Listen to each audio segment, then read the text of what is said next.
Le petit ami de ma sœur s'est moqué de mon petit projet de codage au dîner de son anniversaire pendant que mes parents riaient. Papa m'a dit d'arrêter de faire une scène, alors je les ai laissés parler. Quand il a mentionné le nouveau projet de son entreprise, j'ai dit quelque chose qui a fait disparaître son sourire. Salut, Reddit. Ma famille a toujours privilégié les apparences et le statut, pas la vérité. J'ai gardé la tête baissée, construit quelque chose de réel, et j'ai cru que j'étais libre. Puis, le nouveau petit ami de ma sœur a décidé de se moquer de moi et a accidentellement révélé que son entreprise essayait de voler mon travail. Laissez-moi commencer par le début. Northwest House était le genre d'endroit avec des menus dorés et un personnel qui jugeait vos chaussures. Mon père, Gérald, adorait ça. Il parlait d'y obtenir une table depuis des semaines, prétendant que cela ne dépassait pas la limite de sa carte de crédit.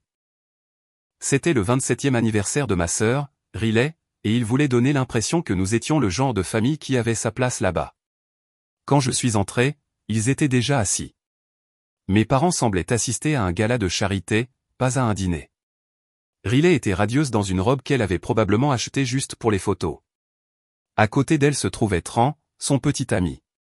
Cheveux gominés, sourire parfait, montre chère orientée juste comme il faut sous la lumière. Il parlait trop fort, le genre de type qui comble le silence juste pour s'entendre gagner. Logan, m'a fait signe papa comme si j'arrivais en retard à une représentation. Content que tu aies pu venir. Je n'aurais manqué ça pour rien au monde, ai-je dit en prenant place. Le serveur a versé du vin. Tous les autres ont commandé les plats les plus chers du menu. Je me suis contenté d'un café. Tran était en train d'expliquer à ma mère que les vraies affaires sont une question de risque, pas de confort. Il avait une voix faite pour les conférences téléphoniques, assurait mes creuses. Gérald a hoché la tête comme un parent fier. Tu vois, Logan, c'est de cette attitude que je parle toujours. Tran n'a pas peur de poursuivre ce qu'il veut. Riley a ri, savourant chaque seconde. Ouais, peut-être que tu pourrais apprendre quelques trucs de lui. J'ai souri poliment. Ça va aller, merci. Tran s'est penché en arrière, avec un sourire suffisant. Alors, qu'est-ce que tu fais déjà? Un truc avec des tableurs et de la fraude, ou quelque chose du genre. Je gère des systèmes de données qui détectent les schémas de fraude, ai-je dit. Il a gloussé. Oh, un de ces petits outils. Mon entreprise examine justement quelque chose comme ça en ce moment. Comment ça s'appelle?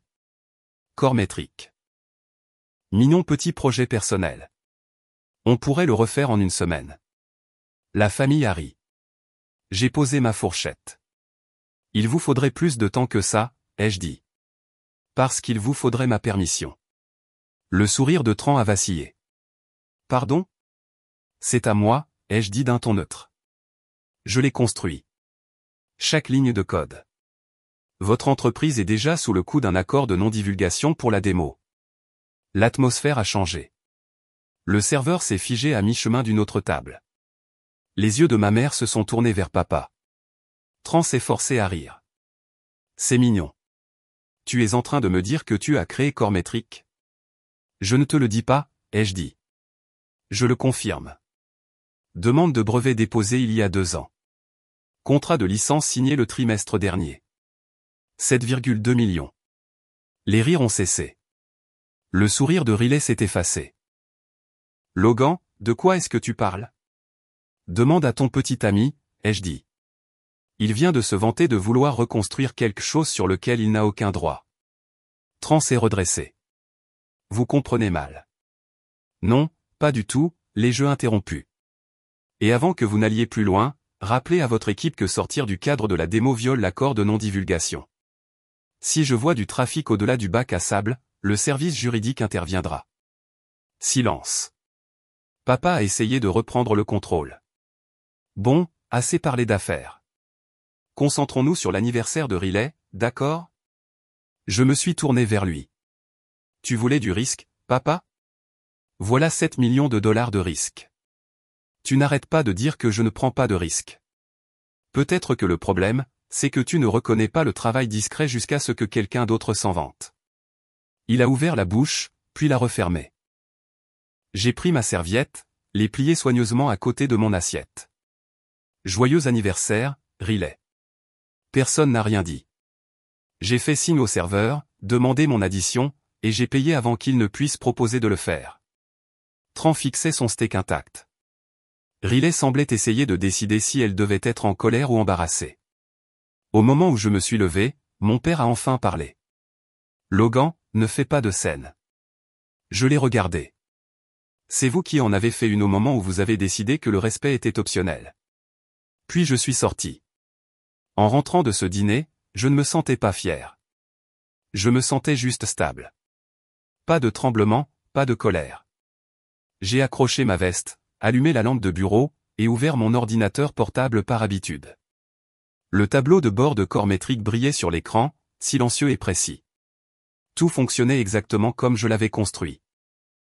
Cela m'a rappelé pourquoi j'avais fait tout ça au départ. Je m'appelle Logan Hart, j'ai 30 ans. J'ai été analyste de systèmes de données pendant la majeure partie de ma vie d'adulte, le type que les entreprises appellent quand leurs chiffres ne collent plus. Je ne porte pas de costume et je ne cours pas après les titres. Je répare les choses. C'était aussi mon rôle à la maison. En grandissant, notre maison fonctionnait à l'image. Mon père, Gérald, adorait parler de ses relations d'affaires, ce qui signifiait généralement des gens qu'il avait rencontrés une fois sur un terrain de golf. Ma mère, Diane, jouait le jeu, gardant tout impeccable et poli. Ma sœur, Riley, était la star. Chaque bulletin de notes, chaque événement, chaque petite victoire, papa s'en vantait comme si elle avait guéri le cancer. J'étais le silencieux qui obtenait des apparts parce que j'étais censé le faire, pas parce que quelqu'un s'en souciait. Après l'université, je me suis lancé dans la technologie comptable, puis dans l'analyse des risques. Des emplois sûrs, des salaires prévisibles. J'ai gravi les échelons discrètement et j'ai réalisé que peu importait à quel point je réussissais. Quelqu'un au-dessus de moi s'en attribuait toujours le mérite. Chaque nouveau patron souriait, louait mon souci du détail, et utilisait mes rapports pour impressionner quelqu'un de plus haut placé. Je construisais la carrière de tout le monde sauf la mienne. Une nuit, il y a environ 3 ans, je parcourais les journaux d'audit d'une entreprise. J'ai repéré un schéma que personne d'autre n'avait vu, une erreur enfouie profondément dans le flux de données qui révélait une fraude interne. C'est là que j'ai compris. Le système aurait pu la détecter s'il avait été plus intelligent. Cette pensée m'a hanté pendant des jours. Finalement, j'ai arrêté de me demander pourquoi personne d'autre ne l'avait vu et j'ai commencé à construire quelque chose qui le ferait. Je n'avais ni financement ni équipe, juste mon ordinateur de bureau, un carnet rempli d'équations, et une cafetière bon marché qui ne quittait jamais le comptoir. J'ai nommé le projet Corps Métrique. Ça a commencé comme un petit script de détection, puis c'est devenu un moteur complet capable de cartographier les incohérences à travers des millions de transactions. J'ai codé jusqu'au lever du soleil la plupart des nuits, j'en ai réécrit la moitié 2 fois, et je l'ai fait planter plus de fois que je ne peux compter. Au bout d'1 an environ, Corps Métrique a finalement commencé à fonctionner au-delà de mes espérances. Il ne se contentait pas de détecter la fraude de base, il la prédisait. Il pouvait signaler des manipulations potentielles avant qu'elles ne se produisent. J'ai réalisé que j'avais quelque chose de concret. Je voulais tester le marché discrètement sans donner mon nom ou mes antécédents à quiconque. J'ai donc créé une société écran, Verity Lean System, et envoyé des demandes d'accès à la démo à quelques sociétés financières et de conseil de taille moyenne. Chaque démo s'exécutait dans une machine virtuelle distante en lecture seule, infrastructure de bureau virtuel, avec des limites de temps et un cryptage à plusieurs couches. L'accès commençait par un écran d'accueil d'accord de non-divulgation qui mentionnait clairement l'enregistrement de la session et le suivi des clics. Si quelqu'un essayait de contourner l'interface de programmation d'application interne, l'enregistreur côté serveur le signalait et mettait la tentative en signet. La plupart des entreprises ont répondu de manière professionnelle. Certaines l'ont ignoré. Une, cependant, a sollicité le serveur plus que les autres. Leur domaine correspondait à une société de conseil que je reconnaissais vaguement de publications sur LinkedIn, quelque chose en rapport avec la restructuration d'entreprise. Les journaux d'accès montraient de multiples requêtes au-delà des limites de la démo. C'était suspect, mais j'ai haussé les épaules. J'ai pensé que peut-être leur équipe informatique était juste négligente. Quelques semaines plus tard, Axton Holdings, une société mère qui possède plusieurs entreprises de conseil et de restructuration, dont Trainway Consulting, m'a contacté. Il voulait une discussion complète sur la licence. J'ai passé 3 jours à préparer une présentation que personne n'a jamais vue car, après un seul appel, Axton a fait une offre à laquelle je ne m'attendais pas, 7,2 millions de dollars pour une licence mondiale exclusive de Corps Métrique. Je n'ai pas négocié. J'ai juste dit oui. Le contrat est arrivé dans ma boîte de réception 2 semaines plus tard. Je l'ai lu ligne par ligne. Chaque clause avait du sens. J'ai signé, j'ai reçu la confirmation du virement, et j'ai fermé mon ordinateur portable. Il n'y a pas eu de célébration, pas de champagne, pas d'appel téléphonique, juste le silence. Je n'en ai parlé à personne, ni à mes collègues, ni même à l'unique ami qui aurait pu s'en soucier, et certainement pas à ma famille. Je pouvais déjà entendre papa dire « 7 millions ?» Il a dû avoir de la chance, ou rire et rire, alors, c'est juste une sorte d'application anti-fraude. Non, je ne voulais pas de ça. Je voulais le silence. Je voulais me réveiller, ouvrir mon ordinateur, et voir quelque chose que j'avais construit fonctionner encore parfaitement sans que l'approbation de quiconque ne pèse dessus. Ce soir-là, en regardant le tableau de bord, j'ai pensé à quel point c'était étrange. Mes parents avaient passé toute leur vie à courir après l'apparence du succès, et moi, je l'avais là, tranquillement sur un disque dur dans mon appartement. Pas de vantardise, pas de projecteur, juste un travail qui fonctionnait. Cormétrique ne se souciait pas des opinions ou de la hiérarchie familiale. Il se moquait que quelqu'un rie ou y croit. Il faisait ce pourquoi je l'avais conçu, trouver la vérité cachée sous le bruit. L'ironie ne m'a pas échappé. Au moment où j'ai éteint mon ordinateur, il était presque minuit. La ville dehors était silencieuse, et pour la première fois de la journée, ma tête l'était aussi. J'avais une intuition, mais je n'avais pas confirmé que l'entreprise de Tran était celle qui forçait les limites du bac à sable. Je ne le saurais pas avant d'avoir consulté les journaux. Mais je savais une chose. Garder le silence avait fonctionné pendant longtemps.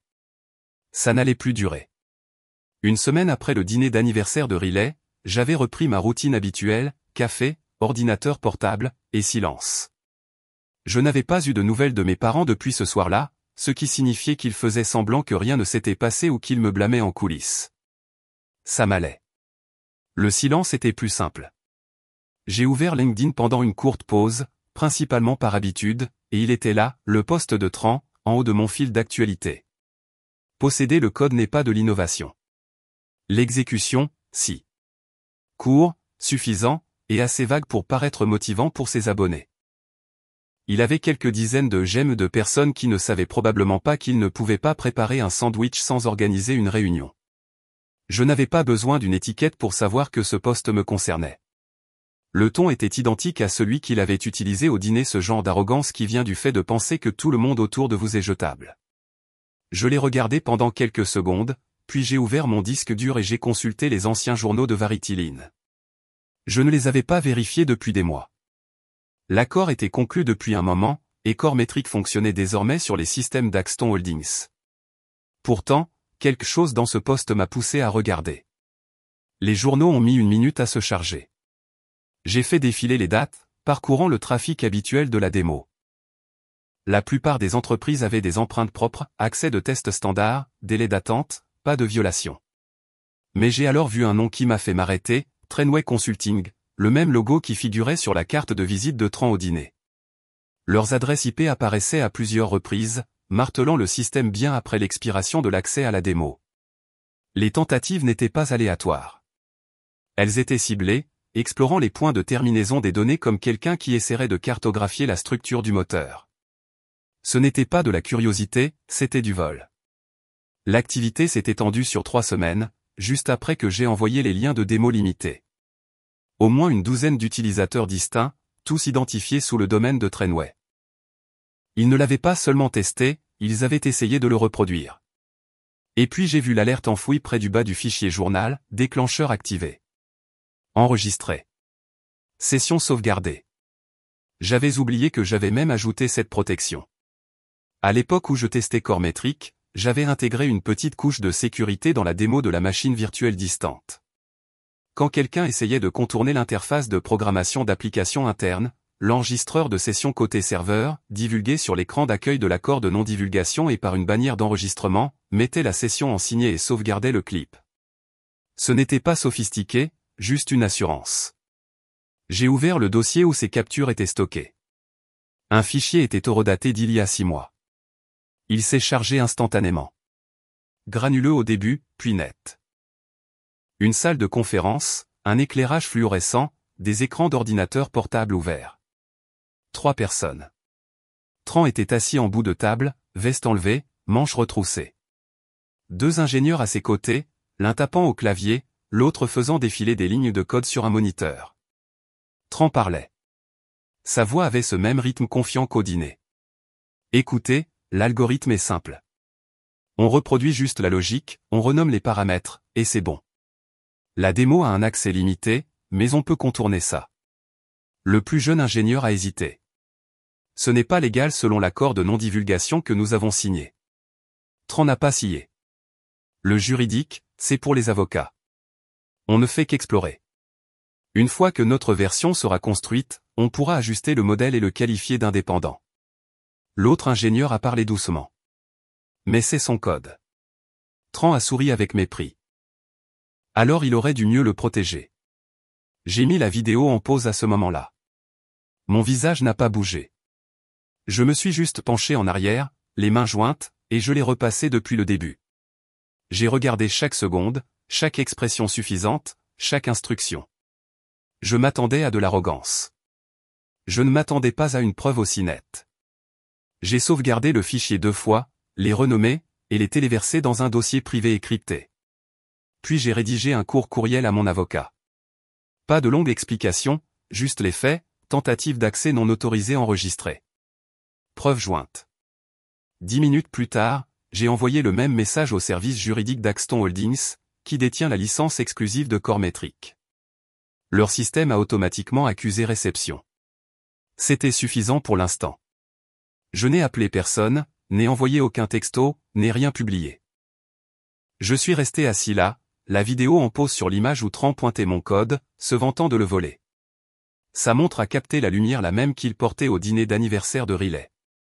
Le silence dans mon appartement semblait différent ce soir-là. Ni lourd, ni tendu, juste clair. Je n'étais pas en colère. J'avais déjà gaspillé assez d'émotions pour des gens comme lui. La colère vous rend négligent. Je préférais la précision. J'ai fermé la vidéo, étiqueté le dossier, en attente, et ouvert le tableau de bord principal de Coremetric. Le système fonctionnait toujours sans problème sous sa licence d'entreprise, contrats actifs, surveillance en direct, des milliers de flux de données. Chaque chiffre sur cet écran représentait la preuve que le travail tenait par lui-même, même sans que je le défende. J'ai fermé l'ordinateur portable, me suis penché en arrière, et j'ai laissé échapper une longue respiration. J'avais fait ma part. Les preuves étaient solides. Les bonnes personnes les avaient, et je n'avais pas besoin de chercher une réaction. Tran pensait que l'exécution comptait plus que la propriété. Il était sur le point d'apprendre ce que la propriété signifiait vraiment. Et pour une fois, je n'allais prévenir personne. J'allais attendre. 3 jours après avoir envoyé la vidéo aux avocats, mon téléphone a commencé à s'illuminer. C'était un texto de groupe de maman. Tu as mis Riley dans l'embarras devant son petit ami. Ce dîner était censé être spécial. Avant même que j'aie pu finir de le lire, un autre message est arrivé. Papa, tu dois toujours prouver quelque chose. Tu ne peux pas laisser les autres parler pour une fois. Je n'ai pas répondu. Ça ne servait à rien. Il se fichait que Tran se soit moqué de moi ou que son entreprise soit sous le coup d'un accord de non-divulgation avec la mienne. Tout ce qui les importait, c'était l'apparence. 1 heure plus tard, Riley a envoyé sa version. C'était un paragraphe découpé en petites lignes dramatiques, comme si elle écrivait un discours. Tu as gâché mon anniversaire. Tu as fait passer Tran pour un idiot devant tout le monde. Tu trouves toujours un moyen de tout ramener à toi. Je ramène enfin quelqu'un qui me rend heureuse, et il faut que tu le démolisses. Pas un mot sur la vérité. Pas une seule question, juste des reproches. J'ai posé le téléphone et je me suis remis au travail. Je n'étais pas en colère, juste fatigué. J'avais construit quelque chose de réel. Eux avaient construit une scène. 2 nuits plus tard, j'ai reçu un autre texto de Riley. Pas de ponctuation cette fois, juste une phrase, s'il te plaît ne gâche pas ça pour moi. Je l'ai fixé pendant quelques secondes et je l'ai effacé. Quoique, ça, soit son image, sa relation, sa petite histoire parfaite, ce n'était pas mon problème. La semaine suivante a été calme. Pas d'appel, pas d'excuses. Mes parents n'ont pas repris contact, ce qui signifiait généralement qu'ils préparaient quelque chose en coulisses. Il ne restait jamais silencieux, sauf si c'était stratégique. J'avais raison. Une semaine plus tard, je suis rentré chez moi et j'ai trouvé une épaisse enveloppe couleur crème dans ma boîte aux lettres. L'écriture sur le devant était celle de maman, une cursive parfaite et bouclée qui lui avait probablement demandé 3 essais. À l'intérieur se trouvait une invitation en relief: vous êtes cordialement invité à célébrer les fiançailles de Riley Hart et Tran Whitmore au Crestline Country Club. Il n'y avait ni mot, ni message, pas même un « j'espère que tu pourras venir ». Juste l'adresse, la date, et un carton réponse déjà rempli de la main de maman. Je me suis appuyé contre le comptoir et j'ai ri une fois tout bas. Ce n'était pas une invitation. C'était un ordre déguisé en encre dorée. J'ai retourné le carton. En bas, en petits caractères, il était écrit « tenue de soirée exigée. Photo de famille à 19h. » Bien sûr. Une réinitialisation publique. Réunir la famille. Sourire pour les photos. Prétendre que le dîner n'avait jamais eu lieu. Maman avait toujours fait ça, repeindre les dégâts avec un bel éclairage. Si quelqu'un se faisait virer, elle appelait ça une « transition de carrière ». Si Riley échouait à un cours, c'était un « problème d'emploi du temps ». Si je dénonçais l'hypocrisie, c'était « Logan qui est difficile, encore une fois ». J'ai posé le carton sur mon bureau et je suis retourné vérifier les tableaux de bord de corps métrique. Tout fonctionnait parfaitement. Le service juridique d'Axton avait déjà accusé réception de mon rapport. Pas de nouvelles encore, ce qui signifiait qu'il prenait l'affaire au sérieux. Je ne comptais pas aller à cette fête. L'idée de me tenir dans une pièce pleine de gens prétendant que rien ne s'était passé me donnait la chair de poule. Mais je n'arrêtais pas de penser à ce dernier texto: s'il te plaît ne gâche pas ça pour moi. Elle ne le disait pas comme un appel à la paix. C'était un avertissement. Reste silencieux pour qu'elle puisse continuer à prétendre que sa vie était parfaite. Mon silence avait toujours été sa couverture. C'est à ce moment-là que j'ai décidé que j'en avais fini d'être son arrière-plan. S'il voulait réunir la famille, je viendrais. Pas pour me battre, pas pour crier, juste pour dire la vérité une bonne fois pour toutes, là où tout le monde pourrait la voir. Le lendemain, maman a appelé. J'ai laissé sonner 2 fois avant de répondre. Logan, chérie, a-t-elle dit de ce ton excessivement joyeux qu'elle utilisait pour les invités, pas pour la famille. Tu as bien reçu ton invitation, n'est-ce pas? Je l'ai reçue. Oh, bien. Je voulais juste m'en assurer. Ça va être magnifique. Ça a été un tel plaisir de travailler avec les Whitmore. Tu viendras, n'est-ce pas? J'y réfléchis. Logan. Sa voix a changé. Toujours poli, mais plus dur en dessous. Il est important que tu sois là pour Riley. Pour la famille. Mettons le passé derrière nous. Le passé, ai-je dit. Tu veux dire la semaine dernière? Ne sois pas difficile, a-t-elle lâché, puis s'est adoucie instantanément. On dit tous parfois des choses qu'on ne pense pas. Tran a essayé de voler mon travail, maman. Une pause. Puis, c'est les affaires. Ces choses arrivent. Tu ne devrais pas le prendre personnellement. Voilà. Le masque tombait. J'avais entendu ce ton toute ma vie. Celui qui signifiait « tu as raison, mais tu n'as pas le droit d'avoir raison ». Je n'ai pas discuté. J'ai juste dit « je verrai ce que je peux faire ». Et j'ai raccroché. Ce soir-là, j'ai mis l'invitation dans un tiroir. Pendant un moment, je me suis convaincu que je l'ignorerais. Mais plus j'y pensais, plus cela ressemblait à l'épreuve finale. Chaque partie de moi qui cherchait à préserver la paix me disait de rester à la maison. Chaque partie qui en avait assez de ravaler sa fierté me disait d'y aller. Alors j'ai passé un marché avec moi-même. J'irai une fois. Pas de scène, pas de cris, juste des faits. S'ils voulaient une famille parfaite, ils auraient l'image complète, vérité incluse. J'ai ouvert mon calendrier et j'ai noté la date. Fête de fiançailles au Crestline Country Club. Il était temps de finir ce que Tran avait commencé. Le Crestline Country Club ressemblait à un décor de film. Des lustres en cristal pendaient au-dessus de chaque table. Des bougies vacillaient dans des photophores en verre, et un quatuor à cordes jouait une douce musique de fond que personne n'écoutait. L'air sentait le parfum et l'argent. Chaque personne dans la pièce était là pour être vue, pas pour célébrer. Je suis entré, vêtu d'un costume sombre, propre et simple. Pas d'éclat, pas de prétention. Maman m'a repéré instantanément et s'est glissée vers moi comme si elle avait répété la scène. Elle m'a agrippé le bras un peu trop fort et a chuchoté à travers son sourire, « S'il te plaît, pas de confrontation ce soir. Cette soirée est importante. » « Détends-toi, » ai-je dit, retirant doucement mon bras. « Je suis juste là pour regarder. » La tension dans sa mâchoire indiquait qu'elle ne me croyait pas, mais elle l'a dissimulé avec un autre sourire étudié et m'a conduit vers la salle principale.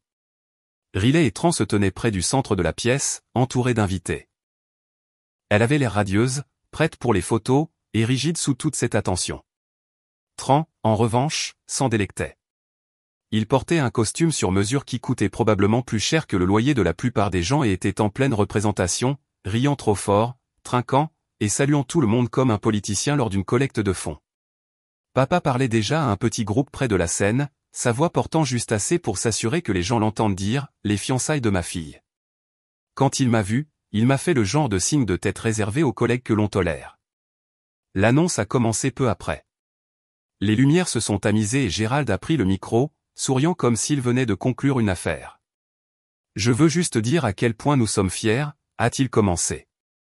Riley et Tran représentent tout ce que cette famille défend, l'ambition, le succès, l'unité et le pardon. Il m'a regardé droit dans les yeux en prononçant ce dernier mot. Des applaudissements polis ont suivi. J'ai applaudi une fois. Puis Tran a pris le micro, visiblement impatient d'être sous les feux de la rampe. Il a remercié tout le monde d'être venu, a complimenté Riley, puis a changé de sujet comme s'il attendait ce moment. C'est une grande année, a-t-il dit, la voix stable et assurée. Mon entreprise travaille sur un accord d'acquisition passionnant qui est sur le point d'être conclu. C'est un bond en avant majeur pour nous, quelque chose qui va redéfinir le secteur. J'étais debout près du fond de la salle, à côté d'une table garnie de flûtes de champagne. Je n'avais pas l'intention de dire quoi que ce soit, mais le mot « acquisition » a eu l'effet escompté. La pause, le sourire suffisant c'était un appât. Il parlait de corps métrique. J'ai avancé juste assez pour que ma voix porte. Vous voulez dire corps métrique ? Toutes les têtes se sont tournées. Le son du quatuor s'est interrompu au milieu d'une note. Tran s'est figé au micro, la mâchoire serrée avant de se forcer à sourire. Logan, a-t-il dit d'un ton léger. Ce n'est vraiment pas le moment. C'est exactement le moment, ai-je dit en marchant vers l'avant. Vous aimez parler d'exécution, n'est-ce pas ? Montrons à tout le monde à quoi ça ressemble. Avant qu'il ne puisse m'arrêter, j'ai sorti mon téléphone de ma veste et l'ai connecté au câble du projecteur relié à l'ordinateur portable sur le pupitre. L'écran derrière lui a vacillé, le diaporama des photos de fiançailles disparaissant. L'ordinateur portable du pupitre était déjà déverrouillé et la vidéo a démarré instantanément. On y voyait Tran, même voix, même posture, assis dans une salle de conférence avec deux ingénieurs. Sa voix a rempli la salle à travers les haut-parleurs. Écoutez, l'algorithme est simple. On reproduit juste la logique, on renomme les paramètres, et c'est bon. La démo a un accès limité, mais on peut contourner ça. La foule est devenue complètement silencieuse. Quelqu'un a eu un hoquet de surprise. Les mains de Riley se sont portées à sa bouche. À l'écran, l'un des ingénieurs a dit « Ce n'est pas légal selon l'accord de non-divulgation ». La réponse de Tran était claire et froide. Le juridique, c'est pour les avocats. On ne fait qu'explorer. Quand le clip s'est terminé, la pièce était si silencieuse que je pouvais entendre le bourdonnement du ventilateur du projecteur. Le visage de Tran était devenu blême. Il a essayé de rire, mais aucun son n'est sorti. Ceci est sorti de son contexte, a-t-il réussi à dire. Nous discutions d'eux. Je l'ai interrompu. Vous discutiez de vol. C'est ce que vous appelez l'exécution, n'est-ce pas? C'est mon travail que vous essayez de voler. Quelqu'un près du fond a chuchoté, puis un autre. Le son s'est propagé comme de l'électricité statique. Je me suis tourné légèrement pour que tout le monde puisse m'entendre. Et au fait, Axton Holdings détient la licence exclusive de mon système, et votre entreprise dépend d'Axton. Le service de conformité a mon rapport. Choisissez votre prochaine phrase avec soin. Pas de cris, pas de drame, juste la vérité lâchée comme une pierre au milieu de leur soirée parfaite. J'ai regardé Riley. Son visage était devenu pâle, les yeux écarquillés, des larmes commençant tout juste à se former. Elle n'a rien dit. Pour une fois, elle ne savait pas quoi faire. Tran se tenait là, figé, serrant toujours le micro, fixant l'écran blanc du projecteur comme s'il pouvait le forcer à s'effacer. Je me suis approché du pupitre, j'ai débranché mon téléphone et j'ai reposé le micro sur son support avec un clic silencieux. Félicitations, ai-je dit, assez fort pour que tout le monde entende, pour les fiançailles. Puis je me suis retourné et je suis sorti. Derrière moi, la salle a éclaté. Pas bruyamment, mais de la manière dont les gens chuchotent quand ils ont peur d'être entendus. Le quatuor à cordes a recommencé à jouer, hésitant et décalé. Personne n'a applaudi. Je n'ai pas regardé en arrière. Le matin après la fête de fiançailles, je me suis réveillé avec 3 appels manqués et un nouveau message vocal d'un numéro inconnu. Je n'avais pas besoin de deviner de qui il s'agissait. Au moment où je préparais mon café, mon téléphone a de nouveau sonné. Ici Morgan Price du service juridique d'Axton Holdings, a dit une voix de femme. Vous êtes bien Logan Hart, le développeur de corps métriques? Oui. Je veux juste confirmer que l'enregistrement que vous avez soumis la semaine dernière correspond à ce que nous avons examiné hier soir, celui impliquant Monsieur Tran Whitmore et les ingénieurs de Trenway Consulting. C'est exact. Il y eut un bref silence pendant qu'elle tapait quelque chose. Merci, Monsieur Hart. Nous apprécions votre coopération. Vous ne serez pas requis pour un témoignage supplémentaire, mais nous vous tiendrons informé si quelque chose change. Compris. Elle a terminé l'appel par un poli « Bonne journée ». Comme Trenway opère sous l'égide d'Axton, le service de conformité a tout géré de manière centralisée. À midi, un autre courriel est arrivé, court et direct. En tant que société du portefeuille d'Axton, Trenway Consulting a mis fin à l'emploi de Monsieur Whitmore, avec effet immédiat. Nous vous remercions d'avoir porté cela à notre attention. Axton Holdings, division de la conformité juridique. C'était tout. Pas de drame, pas de bataille interminable, juste des conséquences appliquées par des gens qui n'avaient pas besoin d'explications. J'ai fermé le courriel et je suis retourné au travail. Pour la première fois depuis des semaines, l'appartement semblait calme d'une bonne manière. Vers 15h cet après-midi-là, mon téléphone s'est de nouveau allumé. Riley. J'ai laissé sonner 2 fois avant de répondre. Sa voix est sortie, rapide et brisée. Tu n'avais pas le droit de faire ça. Bonjour à toi aussi, ai-je dit. Tu l'as humilié. Tu m'as humilié. Tout le monde à cette fête en parlait. Il a perdu son emploi à cause de toi. Non, ai-je dit d'un ton neutre. Il a perdu son emploi parce qu'il a essayé de voler le mien. Tu aurais pu gérer ça en privé. Je l'ai fait il y a 1 mois. Son entreprise l'a ignoré. Elle s'est tue, puis a reniflé bruyamment. Tu as tout détruit. Sais-tu quelle image ça me donne? Je me suis penché en arrière dans ma chaise. Tu t'inquiètes de ton image. Tu trouves ça drôle, a-t-elle crié. Non, ai-je dit, la voix plate.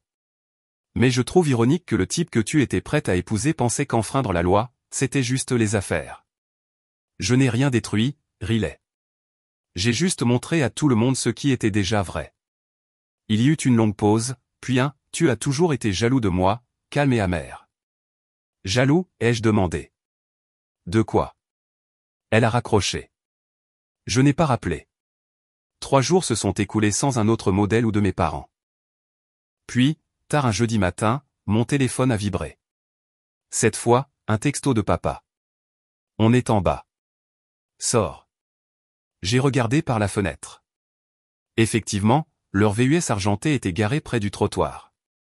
La silhouette de ma mère était nette sur le siège passager, le dos droit et rigide. J'ai hésité à les ignorer, mais une partie de moi voulait voir jusqu'où ils iraient pour défendre les apparences cette fois. J'ai enfilé une veste et je suis descendu. Ils sont tous les 2 sortis quand ils m'ont vu. Maman a souri trop vite. Le genre de sourire qui n'atteint pas les yeux. Le visage de papa était sérieux. Sa version du calme. Logan, a commencé maman. On voulait juste parler. Je me suis adossé à la portière du conducteur, les bras croisés. Si vous êtes venu ici pour me faire culpabiliser, partez. Ne commence pas sur ce ton, a dit papa. On n'est pas là pour se battre. Alors pourquoi êtes-vous là? Maman a soupiré. Les choses sont devenues compliquées. Les gens parlent. Riley est dévasté. On doit trouver un moyen d'arranger ça. Il n'y a rien à arranger, ai-je dit. Trans s'est fait prendre à faire quelque chose d'illégal. C'est de sa faute. Papa s'est rapproché. Tu aurais pu laisser l'entreprise gérer ça discrètement. Au lieu de ça, tu as fait une scène devant tout le monde. Tu l'as mise dans l'embarras. Tu nous as mis dans l'embarras. J'ai ri une fois. Vous vous inquiétez toujours du spectacle, hein? Le rideau est tombé et vous ne supportez pas de voir les lumières de la scène éteintes. Ne sois pas irrespectueux, a-t-il lâché. On t'a mieux élevé que ça. Je me suis écarté de la voiture et je l'ai regardé dans les yeux. Vous m'avez élevé pour que je reste silencieux pendant que tout le monde s'attribuait le mérite. J'en ai fini avec ça. Maman a tendu la main comme si elle voulait saisir mon bras. Logan, s'il te plaît. On veut juste la paix. Vous voulez le silence, ai-je dit. Ce n'est pas la même chose. Avant que l'un ou l'autre ne puisse répondre, je me suis retourné et je suis rentré dans le bâtiment. J'ai entendu mon père commencer à dire quelque chose, mais la porte s'est refermée derrière moi avant qu'il n'ait fini. C'était la dernière fois que je les voyais en personne. Une semaine plus tard, un nouveau message est apparu sur mon téléphone. Riley, encore. J'ai perdu un client cette semaine. Ils ont dit qu'ils ne voulaient pas du drame autour de mon nom. J'espère que tu es content. J'ai tapé une seule phrase en retour, les actions ont des conséquences. Bienvenue à la table des adultes. Pas de réponse. J'ai archivé la conversation. Ce même soir, j'ai ouvert le dossier crypté avec tous les fichiers de l'affaire journaux de serveurs, courriels, enregistrements vidéo, contrats et je les ai compilés en un seul paquet. J'ai écrit une courte note au directeur de la conformité d'Axton, tous les documents relatifs à la violation de Trainway sont joints. Ceci clôt mon implication. Puis j'ai cliqué sur envoyer. Le courriel de confirmation est arrivé quelques minutes plus tard. Affaire officiellement classée. Merci pour votre aide, Monsieur Hart. Je me suis adossé et j'ai regardé le message disparaître de mon écran. Tout cela semblait étrangement simple. Des mois d'arrogance, de manipulation et de faux-semblants s'étaient effondrés en quelques jours. Pas par vengeance ou par chaos, juste en disant la vérité là où les gens pouvaient l'entendre. Je n'ai pas célébré. Je ne me sentais pas victorieux. Ce n'était pas ce genre de victoire. C'était juste calme, à nouveau le genre de calme qu'on obtient quand le bruit cesse enfin de se faire passer pour de la musique. La semaine après avoir classé l'affaire, le monde s'est enfin calmé. Plus d'appels. Plus de messages. Plus de drame familial se faisant passer pour de l'inquiétude.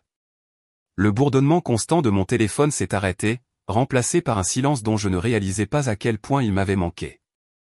J'ai ouvert mon téléphone une dernière fois et j'ai fait défiler la conversation de groupe intitulée « Famille ». Le dernier message était de ma mère, un mois plus tôt, une photo de Riley et Tran à un dîner de charité, à l'époque où tout semblait encore parfait. Je l'ai fixé un instant, puis j'ai cliqué sur « Supprimer la conversation ». Sans hésitation. C'était comme nettoyer des données corrompues. Le lendemain matin, un courriel est apparu dans ma boîte de réception avec pour objet « Invitation à une conférence, Université d'Eastwood ». J'ai failli l'ignorer, pensant que c'était une erreur, mais la curiosité l'a emporté. Le message était court, « Monsieur Hart, nous suivons votre travail sur corps métrique et nous serions ravis que vous dirigiez un atelier de 2 semaines sur les systèmes de fraude numérique et l'intégrité des données. Ce serait un honneur de bénéficier de votre expertise. Veuillez nous faire part de vos disponibilités. Dr Lena Miles, département d'informatique. Ce n'était pas grand-chose selon les normes de l'industrie, mais c'était sincère. Quelqu'un appréciait réellement le travail pour ce qu'il était, pas pour son apparence, pas pour se vanter, juste pour sa substance. Je l'ai lu 2 fois, j'ai souri une fois, et j'ai envoyé une réponse simple, merci. Je suis disponible le mois prochain. Heureux de contribuer. Aucune mention de titre, aucune liste de qualifications, juste le travail. Cet après-midi-là, j'ai vérifié les systèmes de corps métrique. Tout fonctionnait comme d'habitude, stable, silencieux, efficace.